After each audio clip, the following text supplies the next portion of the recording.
there, everybody. Shell Brodnax here with the Newbie Webinar series. If everybody can out there, just help me test our audio and our visual. Type in that chat box where you're from and how long you've been in business. And that way I know that you can A, see me, and you can B, hear me. And then I'm going to introduce my special guest today. So we'll wait for a few people to jump in on this, just to make sure that everybody can hear. Anna. Awesome, Anna, for 6 months. That means that everything is working well. So I just want to take a minute to introduce myself. Again, I'm Shell Brodnax. I'm the CEO of the Real Estate Staging Association. It is my pleasure to bring you this series once a month for anybody that's new, getting started in the industry. If you're even thinking about tipping your toe in our pond, we welcome you. And we want to share a little bit about the industry and answer some burning questions. So next, I want to introduce the lovely, the beautiful Christy Barnett. Christy's an award-winning expert in residential paint color, home staging, and decoration. With graduate degrees in both psychology and education, she brings a unique point of view to the design industry. So she is the founder and sole instructor for the RESA accredited Expert Psychological Staging and Psychological Color Expert Certification courses. These are accredited through RESA, which is no small feat because it's quite a lengthy application process. And we just want to make sure that everybody out there that's accredited has met our standards. And Christy, you have done that. And welcome to the show. Thank you. Thanks for having me. I always love having you. So Christy is one of those women out there that if I was ever going to go into business with, well, I see everything that Christy's done with her business. So I know she's got both sides of the brain, left side, right side brain, which is analytical and creative. If I was ever going to go into business with somebody, this is the creative person that I would want on my team. Thank you. Thank you. She's got it's quite a compliment. Color, fabrics, texture. I was just telling him, like, look, there's going to be some questions on this. And I'm like, I don't like it. I'm not into it. Color doesn't really excite me. I like blue. I like tweed. I like suede. Tweed is a color. Tweed's a fabric. We're talking about fabric stuff. Yeah. But I just like, I just like my own little stuff. And sure. But Christy, when I see the things that you post about through social, it makes me want to like it. I look at your stuff and I'm like, oh my God, that kind of excites me. I see what you're doing with your mansion. Well, let's don't call it that. Let's don't call it that. What are we calling it? It's an old house. It's just an old historic house. It's a beautiful home. And I just see the things that you're doing with it. And I'm like, wow, that's just so smart.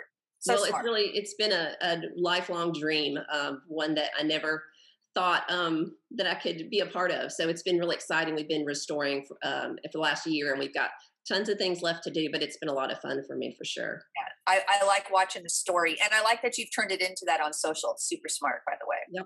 Yep. Visuals, everything. Right. Yeah, absolutely. Are you ready to get rolling? Yes, ma'am. All right, let's make it happen. So first question, how do you get started in home staging business? What training should I take? What a fantastic question this is. So as I just mentioned, there are accredited training providers. And I didn't mention it, but there's also non-accredited training providers. And what the RESA accreditation means is that we have developed a system for educational providers to submit their courses to us for review to make sure that they meet our standards for education. Now, what I did was I wrote this program many years ago. I followed the U.S. Department of Guidelines for post-collegiate secondary school systems for accreditation process, and went through and figured out what are all the staples, what are all the things that are really important for somebody that are wanting to get into the staging industry and what they should be looking for in a school. And one of the things that happened many years ago, I'll go ahead and use their name because they're no longer in business. Haver Hell, as we used to call them, came on the market and legit straight up ripped off thousands of people. And my phone was ringing every day for months of just people that were so upset that it's literally just been taken for a ride. And we couldn't do anything about it because we didn't have a working relationship with that organization. But I thought to myself, what can we do to ensure something like this never happens again? So we wrote the accreditation program. So there are training providers that are accredited by RESA. It means they've met our standards. It's a lengthy application process. There's 62 topics within starting a staging business that we want them to touch on. However, we don't teach them, or we don't tell them or mandate or regulate how it is they teach it. So for example, they're going to talk about color. One organization, one instructor might think a certain type of color philosophy. Christy might use something different. She might have something proprietary in nature that she talks about in her class. So we want to give everybody the freedom to be able to teach the way they want to. So with that being said, Christy is accredited through us. So she would be a great place to start. And then in addition to that, not only do you get the business, but you also get the creative aspect, because she's very heavy on the color and the texture and all the things that don't excite me, but do excite her. Did I sum that up well, Christy? Yes, yes. And actually, I have a little story myself. I started staging in 2003, and it was back when this was like before there was HGTV stuff going on. I read about it in a newspaper article, and that's where I first learned about it. And so when I started staging, I was desperately looking for information and training and that kind of thing. And there was a company that came through our town, to realtors, the brokerages, and were giving out information about their staging course. And I took that course. And it wasn't the one you mentioned, but it's one that's no longer in existence. And it was basically somebody who was a serial business training company that just started new things all the time, and they had no background in staging. They didn't know what they were talking about. It was just a big waste of money. So I appreciate the whole accreditation process in that way. And now, we do know where to go to get good training, and that's really important. Yep, so I just spent years of making mistakes and trying this and that. And, at first not making money, and then finally learning, and through experience and trying to find out everything I could possibly learn before I could become successful in my business. And so that's a lot of what I try to teach people, is the things that I wish I had known in the beginning, so you don't have to make all those mistakes. And I'm sure the other training programs are that way as well. Yeah, everybody pulls from their own experience. So There's been a lot of mistakes made in our industry. Mm-hmm. I've been in the industry since 2002, and I've seen it all. We've seen it all. We're like OG, just so original. So I recommend that you go to the website, RESA website, look under the education tab on the menu, find the staging training, review all the accredited providers, and make a list of them, and the pros and cons, and what attracts you, what doesn't attract you. And then also, most every single one of them is going to have some sort of webinar that you can jump on, because you want to see their style as well. See if it's somebody that you vibe with, because just because you might not vibe with them doesn't mean they're not a great training provider. They could be great, but it might just not be something that you are identifying with on whatever level, and that's okay. So if you use that method, you will surely find the training provider that is right for you. Next question. Would you recommend buying or renting large furniture pieces when first starting out? This is a great question. Let me kick this one to you first, and I'll piggyback on you. Yeah, I would say no. So first of all, you got to kind of figure out, if you're going into staging and this is all new for you, are you going to be doing occupied staging, or are you doing vacant staging? Because they're very different. And if you're just starting out, it's really good to kind of start with something that you don't have to invest a lot of money in. You don't have to go into debt over, and you can do that with kind of baby stepping into staging. So you can start with doing staging consultations. You can do occupied staging and buy accessories as you go. And then you can start, kind of gathering furniture over time. If you want to go full into vacant staging from the beginning, and you know that, then you can start out, with using rental companies. And for me, like when I teach my stagers about, the processes that have worked best in my experience, it's not getting in over your head too soon, figuring out the business, learning what your systems are, coming up with your pricing and what services you're going to offer, and then how you're going to lay those out. That's really important before you just jump in and buy a bunch of furniture. So you can start with just doing rental companies that are local, and do that, and you have a whole lot less overhead. You don't have to worry about a lot of things that you have to worry about when you start buying large amounts of furniture. And then you can baby step that into buying pieces here or there and storing them in your own house. So when I started, I had a finished basement in the bottom of my house, and that's where I stored my furniture. And some people start out that way, and then they move into storage units. And then if they really want to go all the way into vacant staging, at that point, they're ready to have a little experience under their belt, and they're ready to kind of step into warehousing and hiring employees, but just know that there's a lot more overhead and responsibility at that level for sure.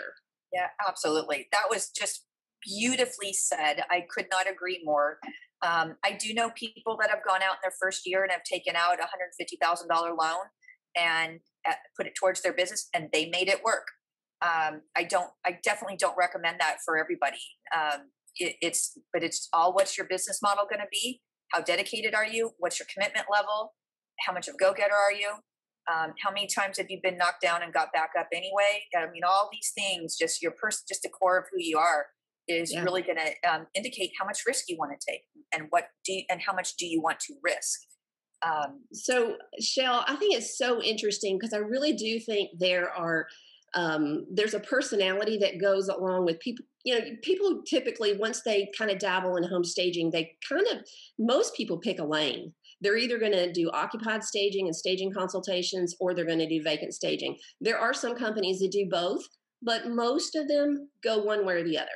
And so I've done all of it. And eventually, over time, my personality guided me in one direction, but other personalities go in a different direction. And so in the very beginning of my course, we do like an inventory, a little quiz. And I don't let my students know, of course, now I'm telling you, but I don't let my students know what we're exactly measuring. But basically, it's to show them, because you don't know what you don't know, based on personality traits and your level of, risk tolerance and all kinds of other things, if you're more a vacant staging person or an occupied staging person. So, for example, like you definitely, if you were any kind of staging person, it would be vacant staging because you're the business minded person. You want to delegate that to other people. You want to get in the nitty gritty of the marketing and the business. And you'd rather somebody else probably figure out the colors and the design and all those kinds of things. And for me, I'm more of a relational, like I really like the relationship that I have with clients, and I like dealing with the seller psychology as well as the buyer psychology. And I just really want to get in there, get my hands in there and do it myself. So I'm really my personality leans towards occupied, even though I've done both. Yep. Yeah, I couldn't agree more. If I was going to do it again, it would be vacants. I work with a lot of builders and investors, and I would have the creatives on my team that would be begging me for a vacation. I would have them so busy. So that's the fun part of it for me. But this is a great question.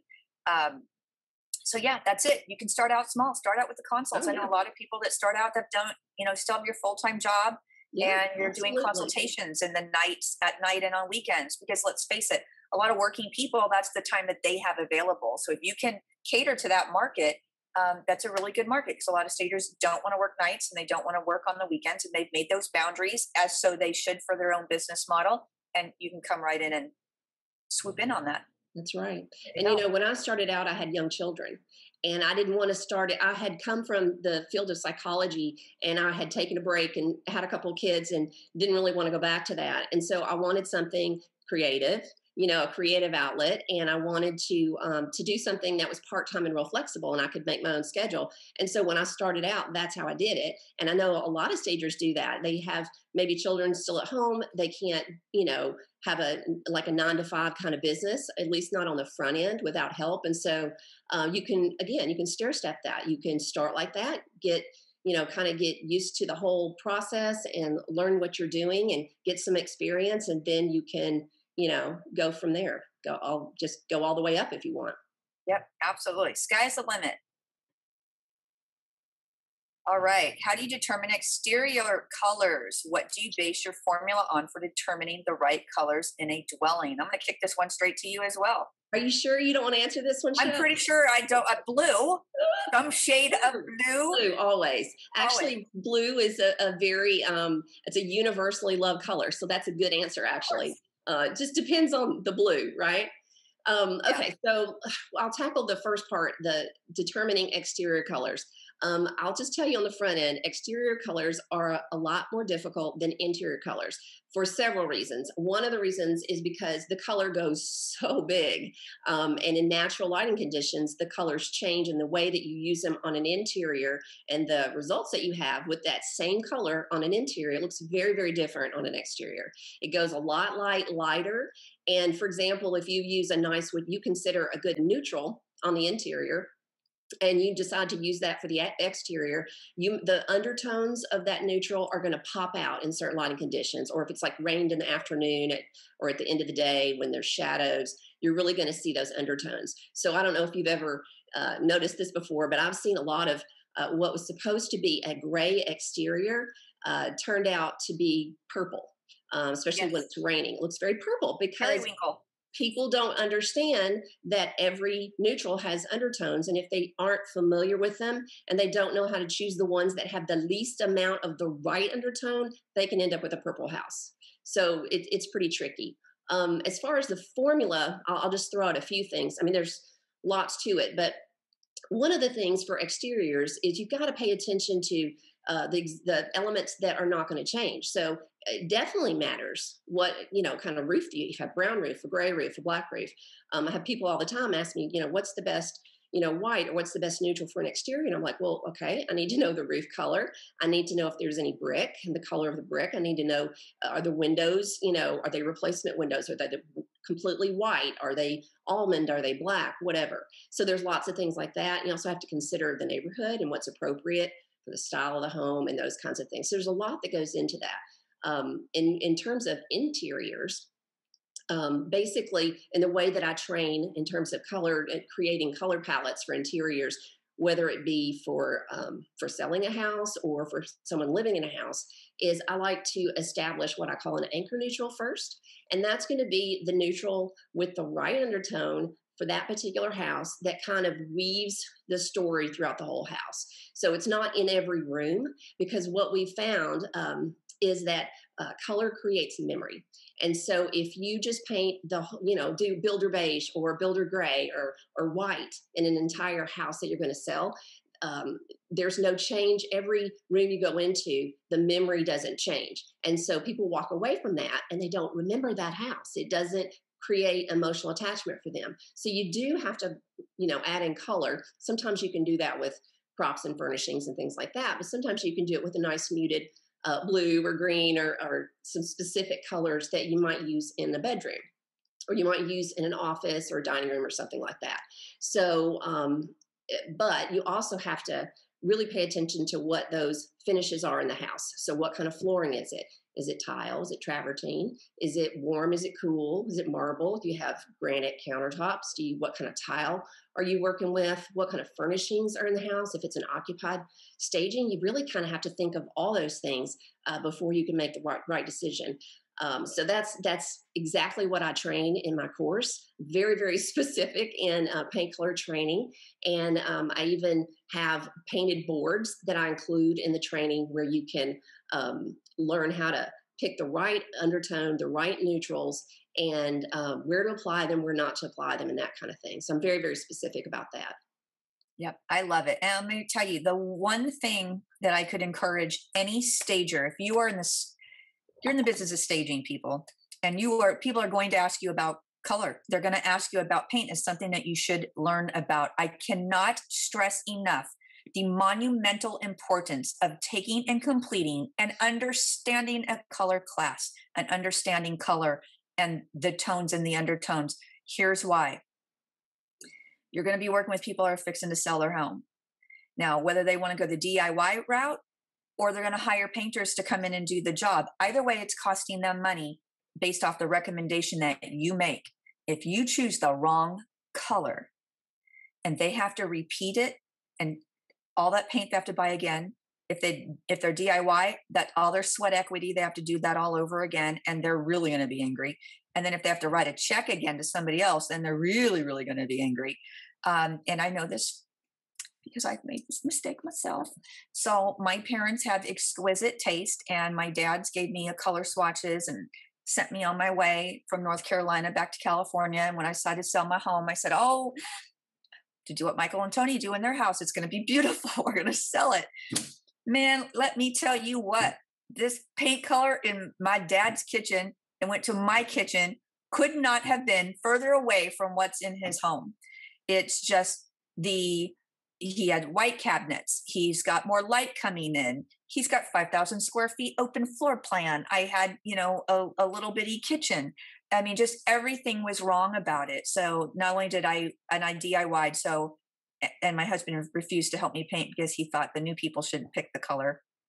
Doesn't know he's married to. So I went in and had to paint it all over twice. It was not fun. So it's costly. And so you definitely don't want to do that. So I cannot express enough how important getting educated on color is to your clients and to your business. And the right paint colors are no more expensive. It's the same price as the wrong ones, right? Yeah. Right. So it's super, super important. Right. So I'm almost ready to start marketing to agents and investors. I'm looking for suggestions on how to best reach out to potential clients. So there's lots of ways. So it's not anything is necessarily the best, and it really depends on your personality profile as well. So here's a few things to consider. Number one, you need a stellar website, and you need to be found, especially if you are not in the middle of, Times Square, New York City. Most other places are going to be a decent ability for you to be able to get to the top of the Google pages in your particular area. And it's very few select populations that have so many stagers that are really oversaturated. But if they did, you really need good SEO to be able to get to the top. So Google reviews, Yelp reviews, website reviews, you name it, all of it. Good SEO, stellar website. Don't use stock photos. Only use professional photography, because you're going to be recommending that to your clients. And if you're not willing to do it on your own website, that is a red flag for them. And then also, I always like the infiltration method. So I always say, if you want to get business from real estate agents or investors, you need to party where they party. So for me, networking volunteerism is a term that I coined many years ago. It's something that I strongly encourage everybody to get involved with. It's part of the basis of RESA. So A, get involved in a RESA chapter. B, join your local association of realtors. Join your local women's council of realtors if you have one in your area. Join your local builders association, your investors associations, and go to their meetings. Join as an affiliate member. Go to their meetings and just infiltrate. So when you go there, the biggest mistake that you can make is going around and collecting 50 business cards and giving your business card to everybody that has a pulse. I don't recommend that you do that at all. Quite the opposite. I recommend that you be a little bit more elusive. So if everybody remembers when you were dating, or if you're dating now, that one person you've got their eye on, and if they ignore you, that's the person you must have, and you will do anything you can do to be able to meet that particular person. So the same thing, when it comes with clients, if you're a little bit elusive and a little bit of mystere to you, you're a lot more intriguing to somebody. So if you walk up and you're just introducing and you got vomit of the mouth and you're just, let me tell you how I can improve your business. Let me take you to lunch. Let me do this. It's just too thirsty and people get turned off by it. But if you're just a little bit elusive, ask them about their businesses, sit down with people, have lunch, always leave early. I'm sorry, I've got to get to a staging. You got to get it on, photographers there by 6:00. Nice meeting everybody. See you next time. And skirt out the door. So the more elusive you are and the less you shove yourselves down their throats at those types of meetings, the more intrigued they are, and they're going to start talking to you and reaching out. But this is not a one and done. You just can't go to 1 or 2 meetings. When I say infiltrate, become a staple. Go every single month, make the investment to yourself. That's my tips. What do you think about this question? Yeah, I think that's really interesting. I think that's some good thoughts. And one of the things, though, I think is important is building a relationship without always selling yourself, right? It's kind of what you were saying. Yeah. Is you don't want to just be in their face constantly. You need to hire me and blah, blah, blah. I mean, a lot of it for me is I learned that I needed to show them, and I needed to show them in a way that was helpful to them or entertaining to them. And so social media, you can certainly do that on social media. You can, post things about, the work that you're doing. I mean, the afters, before and afters have huge huge impact. And if they can see the kind of transformations that you're able to make, and you're showing it in an entertaining way, or you're telling a story, obviously something very anonymous in terms of your clients, but you get them interested and following you, then when you reach out to them, they've heard of you and they know who you are. The good thing about real estate agents is they want to meet everybody, right? So they're easy to find. They're all over billboards, and they're sending you flyers in the mail and handing out business cards and all those things. So it's really important to start building your email list so that you can give them occasional. It's kind of like the elusive thing that you said. You don't want to be hitting them up every week because they'll just unsubscribe or block you or spam, mark you as spam. But if you give them maybe monthly, maybe even quarterly, send them a newsletter with something that's of value to them, some tips and ideas for getting homes ready to sell, and then show them what you do. Give them examples based on some things that you've done, and then they see that you do quality work, and that's really important because you can market yourself like crazy. You can, just be a great salesperson, but if you can't deliver visually and they don't see what you're able to do, you're not really going to be able to set yourself apart from every other person who's hanging out a shingle and saying, hey, I'm a home stager now, you need to hire me. Yep, absolutely. Another thing that you can do, if you've staged a couple homes, you got some good results, go to any type of real estate sales website like Redfin. I'm just going to use Redfin as the example.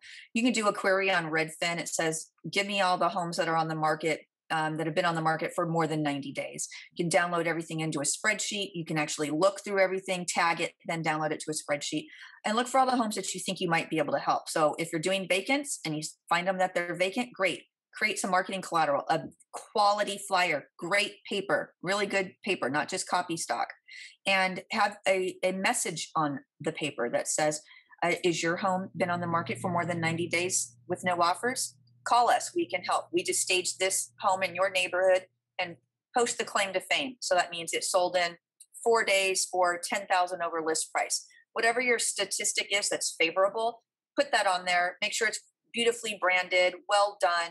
And then, as my good friend Barbara Corcoran says, the proof is in the pudding. Snail mail it to them. Everybody's getting email. So stick it in an envelope, hand write it, and mail it to that particular homeowner. So also in property records, a lot of times they'll have the actual mailing address of the homeowner if it's vacant and they're not living in it. Sometimes they already have an email or a mail forwarding, so the message can eventually get to them. The letter can actually get to them. And then you can also, that's if you want to market directly to the homeowner. And then also the agent's name is on the listing, so mail one to them. Do you have a listing that's been on the market for more than 90 days with no offers? We can help. And especially agents, when you want to market to them, anything that was a difficult project for you to do, mail that example to them, and to be able to show them the value that you bring to the table. So that's just another way to kind of get it out there. When you put it in a spreadsheet, you can also track how many times that you send them a message, start every 2 weeks. And then you'll be able to track, it took like 6 flyers to send to them before they called or before they inquired in some way, shape, or form. And it's inexpensive to do. It's just your time and a stamp. Yeah. And just, don't just think of just targeting real estate agents. I mean, you need to tell everybody what you do. You need to tell all of your contacts what it is you do, because everybody has a house.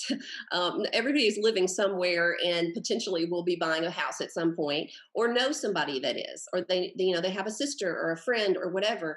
And, when I started, it was a whole lot of word of mouth for me. I didn't spend money on advertising at all. It was word of mouth. It was social media. It was showing people what I could do. And most of my referrals came from one person, that referred another person who ends up referring another person. And, I've even in the same neighborhood, being able to, doing work for one person, and then I get a phone call from another homeowner down the street in a month because they're selling their home and they knew that I staged their home. So just, don't limit yourself. Just make sure you're reaching out to everybody, and not in an aggressive way, but just like, hey, this is what I'm doing. Here's, again, just posting things about what you're doing. It doesn't have to be pushy. It's just, talking about the stats when you have a really successful staging, or sharing RESA stats. Sharing home staging stats is important for realtors and for homeowners, because, I know realtors is where you're mostly going to get your business, but a lot of times homeowners will come to you if they know that you do that, and they know they need help. Yep, absolutely. Okay, next question. I recently applied for my wholesale license so I can offer my design clients more options instead of just ordering things online or in stores. What are the best places to shop wholesale? Great question. So RESA, if hopefully you're a RESA member. If you're not, you should join. And we have a buying group. So what that means is that I've been able to go in and negotiate additional savings besides, in addition to the wholesale pricing. So wholesale comes in typically your basic three levels. You've got your designer, your showroom pricing, which any stager can get walking through that door. Then you've got your wholesale / stocking dealer price. And that's usually where you have to meet some sort of minimums. And they can be, they can be a $100,000 minimum. They can be a $25,000 minimum. I think most are at least 10 for a lot of these providers. But I can go in, and then you've got your container pricing. So if you're going to order like 60 sofas, they're going to ship it over in a container. So what I'm able to do is go in and say, hey, we're a group of stagers. Look at us as a whole instead of onesies and twosies. Give us, my members, an additional discount. So if you go to resabuyinggroup.com, you can see a lot of the providers, the vendors that we work with, and then also look to the furniture market. So Dallas, Atlanta, Vegas, obviously, High Point, obviously. So there's all these different furniture markets that you can actually physically go to go inside, touch it, feel it.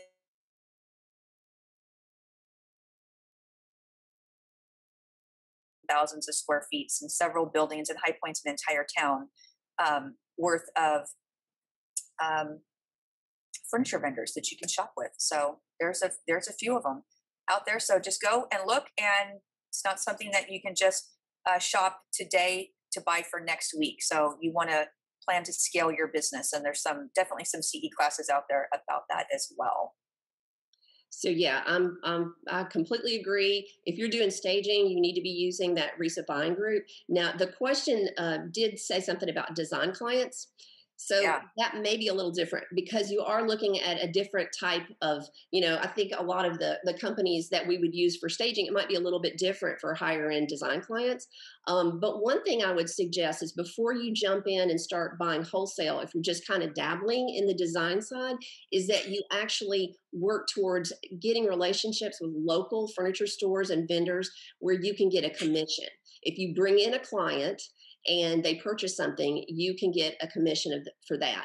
And so I've made a lot of money over the years doing that, without having to take on any of the trouble of ordering that stuff and having it delivered somewhere, and having to warehouse that, and having to deal with, if it's broken and I've got to return it. There's a whole lot of responsibility that comes with doing wholesale. So I would suggest that you maybe start with working through local people where you can get commissions. Absolutely. Great idea on that one. When's a good time to build a website? Before you launch your business. Absolutely. Here's why. Another mistake. I need to write a book, top 10 mistakes that new stagers make. Here's one of them. Number one is that they say, when I've got some money under my belt in about a year, I'll build a website. And they go out and they just try to build one on their own. And it's absolutely horrible. And they are so proud of it because they've done it on their own. And they think, oh my God, this is the best thing since sliced bread. In reality, it's not going to do anything for them. And if you wait a year down the line, now you have to convince a year's worth of people that you've exposed to yourself to give you another look, because either you didn't have a website or the website that you had was not sufficient. So before you launch to get your first client, is imperative to get your website. You absolutely do not have to have staged 50 homes in order to do it. You don't even have to have a portfolio listed on your website. As long as you can stage some rooms, yours, your friends, your neighbors, your moms, your brothers, whoever, stage a few rooms, get some before and after photos. And even if you only have the afters, it's fine too, but strategically place them throughout your website, and that you don't have to have an actual portfolio page. So people don't have to thumb through 50, different homes to see what your look is. Just show some really great photos up front. Make sure they're professionally shot, or at least look like they are. I know iPhones have come a long way, but you really have to make it look stellar with the lighting and everything. You need to photo style those particular shots and put them on your website. So that's my little take on that. And while you're getting those photographs made, you need to get some professional headshots. Yes. Or some lifestyle kinds of poses that you do, in a house that you're staging or working on.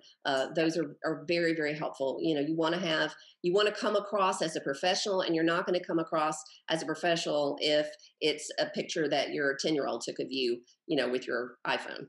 Yeah, exactly. What do you charge for a color consultation and how many hours? This one's all you. All right. Okay, so first of all, there's different situations where I might be doing a paint color consultation. So if it's an occupied staging and I'm doing a staging consultation, I always include a paint color consultation within that consultation. And that's kind of my value added. That's what kind of sets me apart from maybe other stagers or, who do staging consultations, but really don't get into those kind of specifics. And so I don't charge extra for that. It's just part of that consultation cost. However, it's a limited. It's different if I'm doing paint colors for a staging. I have a system that I've developed, and I have my painted boards and everything. And I come into the house, and I can go through them real quickly and figure out what colors I'm going to use. Because it's to sell. I don't have to please the agent. I don't have to please the seller. I just need to please the buyers. And I know how to do that. I know which colors to use and where to use them. And so that doesn't take that long. It maybe takes 20 minutes out of my consultation. And so that's how I do for that. Now, when it comes to if it's a vacant staging, and everything needs to be repainted, which that sometimes happens, then I do charge like I would charge for a design related paint color consultation. So I'll just give you an example. There is a local builder that for several years here in Nashville, after I was no longer doing vacant staging, they wanted me to do vacant staging. I was like, well, I'm not doing that anymore. I'm kind of specializing here and there. But I said, I can do the paint colors. I can help choose your lighting. I can do some things like that are more design related. And then, so that's what they started doing. They started hiring me to consult on the tile and the lighting and to pick their paint colors for the whole interior schemes and the exterior schemes. And so I did that for a number of years for this one specific builder. And the person who did the vacant staging was my very good friend, Anthea Click, here in town, who is a fantastic vacant stager. And so we kind of did that, separately, but worked together where I would do the paint color scheme and then she'd come in and stage it. So yeah, that's something you would definitely charge for. Obviously, for a vacant staging bid, most people are not going to charge a fee for that, because it's not like intensive, like an occupied staging where you have to really come up with lots of different recommendations and things, that you don't have to do on a vacant. You just have to bid the job, right? But if you're doing a paint color consultation, you definitely need to be charging for that. That's really, really important. If it's a design related, somebody's living there. And let me just tell you, I never really intended to do this for design clients. I never intended to do this in the beginning. All I was interested in was doing home staging. And when I started using paint colors, and that really transformed the spaces in ways that just going in there and staging really didn't. And I got to be known for that. People who I would stage their house and choose their paint colors, they've lived in their house 10 years, and I do the paint colors, and they're like, whoa, we had no idea that our house could look like this. Can you help us with our next house? And that's how it happened. And then I'd work for a realtor and do a couple of paint color consultations for their staging clients. And then they would be like, whoa, I can't believe this. Can you come to my house and do my house? So I've done, I don't know how many realtors, here in Nashville and the surrounding areas, I've done all their paint colors in their houses. So it just kind of builds from there. And so for me, and I don't know if you want me to throw out specific prices, I don't mind. Just a range. Okay. Well, let me put it this way. What you don't want to do is go in there and say, for an hour, I'll come in and do such and such. in the way that I do a design paint color consultation, it is a process, and there's lots of steps in the process and a lot of feedback that you need from the homeowner, because you want it to be the right colors for the house, but you also want it to the homeowner to love it, right? So it needs to, appeal to their personality as well. So it's a process and it takes time. And the way I structure it is I have a 2-hour flat fee, up to 2 hours. And if they use all that time, great. If they use an hour and a half, great. But it's the same flat fee. And so for me, I charge $400 for the first 2 hours. It's a higher price than I would charge for subsequent hours. And if it takes longer than that, like in 2 hours, I can usually get the main neutral, trim color, maybe a few accent colors, maybe a few memory colors. I have this whole system for that. And so maybe I can get, 3 to 5 rooms completely chosen. And then if, they have a big house, they have 10 rooms, it's going to take me another hour, hour and a half. And then I charge subsequent hours at a lower rate. So like $125 an hour after that. Never do just, somebody says, how much will it cost? I just want 1 room done. Will you do it for $50? It's only going to take you 30 minutes. No, no, that's not. You've got to set your bottom, what it's worth to you to get in your car and go and do the work. So it's always good, I think, to have a flat fee minimum. And for me, it's 2 hours flat fee. And then as long as they need me after that, I just charge hourly. There you go. Makes good sense to me. What system do you have in place to keep track of your properties? Well, I'm sure there are lots of different ways, and Shell, you may know some more ways to do this. Spreadsheets. I'm kind of a pen and paper person. I want to write it down. I keep it on my computer, but I also like to have things written out, or I'll print them out so I can go and look back over them on a monthly basis and that kind of thing. The hardest part of this is, depending on your personality, is just being able to keep up with that kind of stuff and following up with agents and following up with homeowners. But it's really important, and to track your stats, because you can use those when you are marketing yourself, and you can track the general staging statistics are great to use. However, if you're a really good stager and you're really doing great work, your stats may even be better than the average stager. So it makes sense to keep track of your own stats and then to promote those in those newsletters or on social media, or, when you're talking to a realtor and they want to know, why are you different than somebody else? And then you can pull out those stats, and it's really, really helpful. That's why. This is why. That's exactly it. You nailed it. When leaning extra large art on the wall on top of a console, do you have any tricks or tips? She's afraid it's going to fall. Okay, if you're afraid it's going to fall, don't do it. Don't do it. I mean, it's a liability, right? Especially for staging. Oh my gosh. But so I can remember one time several years ago, I had a design client, and there was a massive mirror that I had to hang, and I hung it on nails and hook. The whole.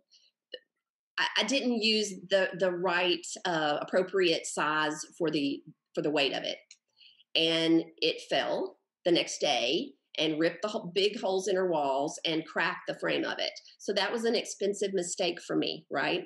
You certainly don't want to do anything. It's like stacking rugs or something, rugs on rugs in staged homes. You don't want to do anything that's going to cause a tripping hazard, or, somebody's going to bump into something that's going to fall over. So if you have extra, and I assume maybe they're talking about maybe on a mantle or something like that. A lot of times people will lean something on a mantle. Honestly, I wouldn't do it. I would hang it appropriately, 4 to 6 inches above that mantle. It looks so much better anyway. Or don't do it. Find something else to put up there that you can hang. It's just too dangerous. Yep, I agree. If you're not comfortable and you don't have the confidence, don't do it. Yeah. So debating between using the word staging versus styling in my business name, doing owner-occupied work, now using light merchandise, bedding, and accessories. Do you feel this industry is trending more towards the term styling? I don't. Depends on what country you're from. That I see it in what I do. I see a lot of in the UK. A lot of times they use the word styling. A lot of Canadians use the word styling. I don't see the United States dumping the term staging. No. In fact, it's interesting. I mean, more and more people know what real estate staging is, but a lot of times I'll have people come to me. I mean, actually, okay. So there's this woman that is starting a new some kind of hybrid school here in town, and my kids had been in a previous school that she was in the past, and so she contacted me and said, "I need you to come and stage my new facility." And with furniture and da da da da da. And I said, stage it? You want to rent it? And said, no, I want you to stage it for my new school. And I said, oh, so people still confuse what staging is, and they assume that that's just moving your furniture around or helping you buy furniture or whatever. So there's already some confusion there. And I had to explain to her, well, okay, so you're actually talking about you want me to help you design your space. Right. That's different, right? So I kind of think that we need to be very explicit when we're talking about staging. We're talking about selling. Let's don't confuse it. But I will tell you that back in the day, before I was the Decorologist, I had another name for my company. It was called Stonebrook Staging in the beginning. And I called it Stonebrook Staging at first. And then so many people were asking me to do other kinds of things like decorating and stuff. So I added on an interior styling. So I did use that for a while. And I think that people see that maybe people think they can use the word styling because, you can't call yourself an interior designer if you're not a licensed, degreed interior designer. But you can say, I'm an interior stylist, or I'm an interior decorator, or those kinds of things. I like to refer to myself when I'm working with design clients that I'm not an interior designer, but I am a design consultant. Because I'm consulting on things. I may not, like do the whole thing from scratch. We're not going to do custom furniture and those kinds of things. But I can help you with finishes. I can help you with paint colors. I can help you choose your furniture. I can help you arrange it. I can help you hang art. And so I consider myself more a design consultant. And again, there's less responsibility in that because I'm not doing all the ordering. I'm not taking all the deliveries. I'm not having things custom made and then it gets to them and they don't like it. They're responsible for ordering everything and paying for everything, and I get commissions on the back end. But I help them make the right choices, and that's worked out really well for me. Okay, so RESACon, we're at the end. Let me give you some updates here. RESACon, normally it's in July. However, we've been delayed this year. So RESACon, September 30th and October 1st. We will hopefully start marketing this in the next 10 days-ish, hopefully, maybe. We hope to get this out as quickly as we can. We've got an amazing lineup of on-demand sessions this year. I believe we're going to have at least 4 keynote speakers and a panel of experts, such as Christy's going to be invited. So we're springing that on her today to be invited to be on our panel, to talk about everything industry related. And the Home Staging Industry Awards. If you are new to the industry and you've got a couple stages under your belt in the last 12 months, consider applying for the Rising Star Stager of the Year. It's for new stagers that have been in business less than 2 years. If you happen to be on this and you've been in for more than 2 years, that's great too. We've got other categories for you as well. So check out homestagingindustry.com. We just put that into the chat box. So thank you very much. We have to end on time at 5. So we've got about 8 minutes. If there's any last dying questions that we haven't covered something, type it in the chat box. We will get to those as quickly as possible. I think might have one more slide here. Here's the training providers. I already talked about this on our website. So please go and check everybody out.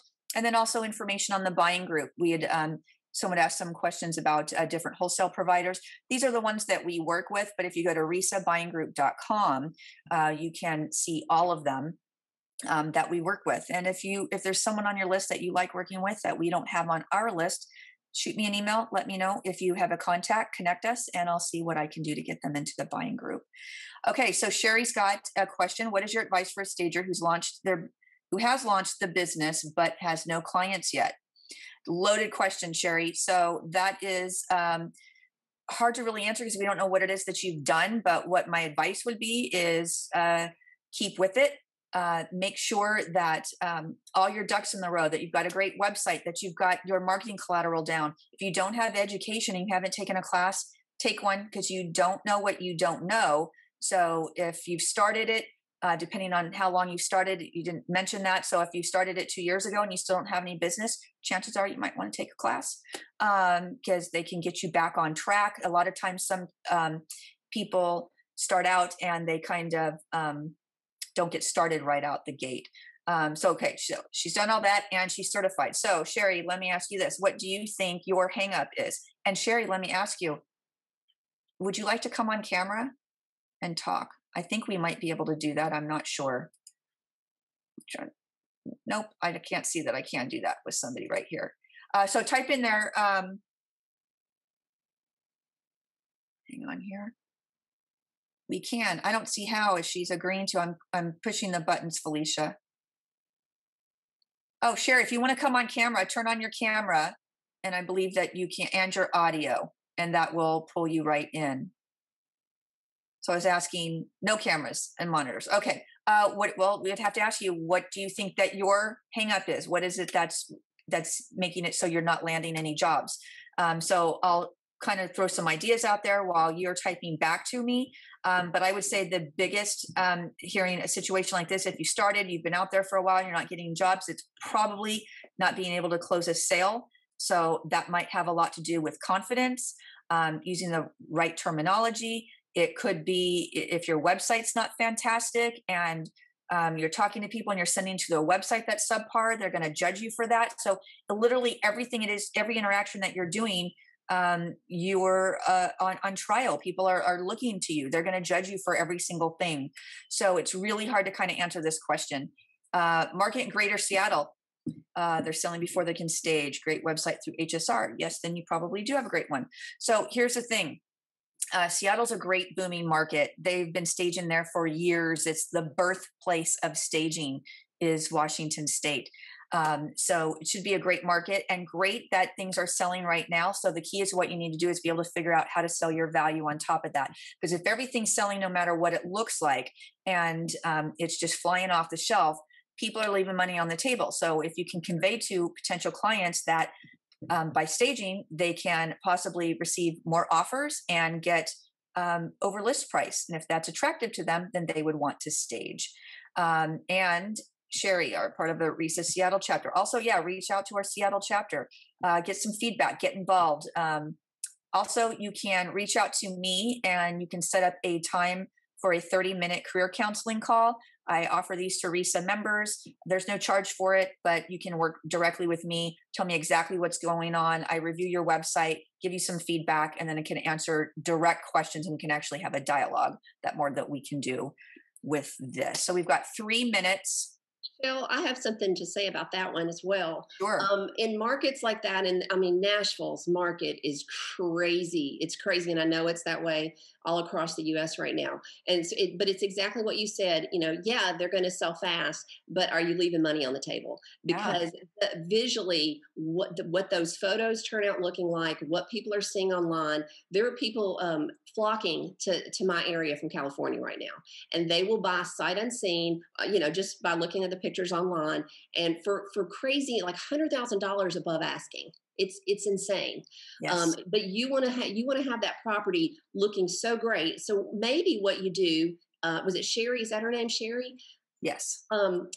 Maybe if you can't get, if you're trying to do vacant staging or you're trying to do occupied staging, maybe you kind of pivot a little bit, depending on what's going on in your market. And maybe you offer, staging consultations, because if you can help that realtor get the property, get the homeowner to understand what they need to do to prepare it, even if they don't go in and let you come in, you don't have time to go in and do occupied staging, but that staging consultation is full of value. And if they just follow your recommendations, it'll make a world of difference for them. And you can make money on staging consultations. That's just because you don't get the occupied staging part of that. If you can get the staging consultations, that would be great. Or even offer like photo styling for real estate, for the photography, and go in and spend 2 hours photo styling before the photographer comes in. And you can offer that kind of service. You can offer speed staging service, which I've done a lot in the past, where Maybe occupied staging was a hard sell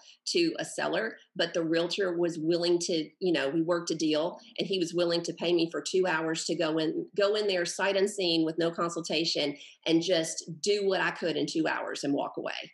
And so maybe you offer something like that, because maybe they don't want to wait and go through the process of occupied staging, but they might do that. Yep, absolutely. We had one private question that came in. Do we recommend incorporating your business? That is not something that either one of us can really answer. There are tax implications. There are reasons to incorporate, reasons not to incorporate. So you definitely want to check with your attorney, your CPA, and so you understand what all those implications are. And that's it. That's it. It's 5 o'clock. We've got to wrap it up for tonight. I so appreciate your insight, Christy Barnett. You're one of my most favorite people in the industry. You're always great to have on these webinars. You're just a wealth of knowledge. For everybody else, please check out Christy's website, which, Christy, you're going to call that out right now so they know how to find you. You can find everything on the Decorologist.com. And there's a tab at I have blogs. I've been writing blogs since 2009. So there's tons of blogs about design, color, and staging. And then, how you can learn from me. There's a tab at the top about that. Yep. Awesome. All right, everybody. Thank you for joining me. Check out RESAconvention.com. Look for our socials and our newsletters for the awards and the convention when we start selling tickets shortly. All right. Thanks, everybody. Until next time, happy staging. Bye.